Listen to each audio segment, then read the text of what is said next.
People who loudly claim to have very high standards often believe they are signaling strength, discipline, or moral clarity. In many cases, however, what appears to be high standards can actually be a psychological defense and attempt to compensate for private feelings of inadequacy.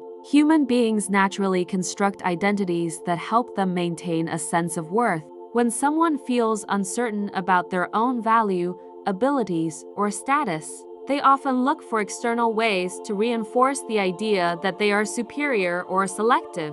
One way to do this is by becoming extremely critical of others. By insisting that almost no one meets their standards, whether in relationships, work, appearance, or behavior, they create a narrative in which they are the judge rather than the judged. This dynamic can appear in many everyday situations.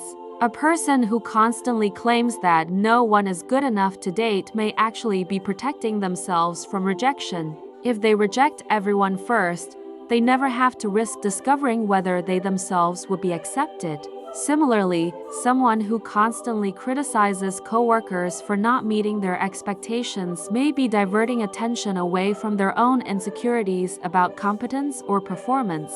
Psychologists sometimes refer to this as overcompensation. When people feel weak in one area, they may exaggerate the opposite trait in order to maintain a stable self-image. Instead of acknowledging vulnerability, they double down on perfectionism or strict standards. The standards become a kind of armor, allowing the individual to present an image of control and superiority even when their internal sense of stability may be fragile. Another factor is social signaling. In many cultures, having high standards is framed as admirable. It implies self-respect and discipline. Because of this, people can adopt the language of standards as a way of shaping how others perceive them. Declaring that one refuses to settle or tolerate mediocrity sounds virtuous on the surface, but it can also serve as a subtle method of elevating oneself above others without having to demonstrate any particular achievement. People who emphasize extremely high standards are often constructing a kind of protective narrative about themselves. By focusing attention outward on what others lack, they shift the spotlight away from their own vulnerabilities. Criticism becomes a form of camouflage. If the conversation is always about how other people fall short, there is little room for anyone to examine their own weaknesses. In this way, the standards serve less as a genuine guide for excellence and more as a psychological diversion.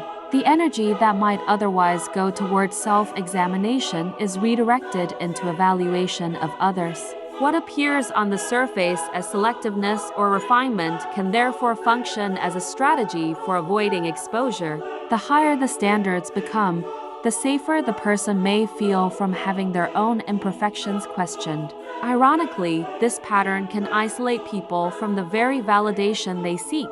When standards are used primarily as a shield, relationships become difficult. Others may experience the person as dismissive, critical, or emotionally distant. Over time, this can reinforce the individual's underlying belief that people are disappointing or unworthy, creating a self-perpetuating cycle in which the standards grow higher while genuine connection grows more distant.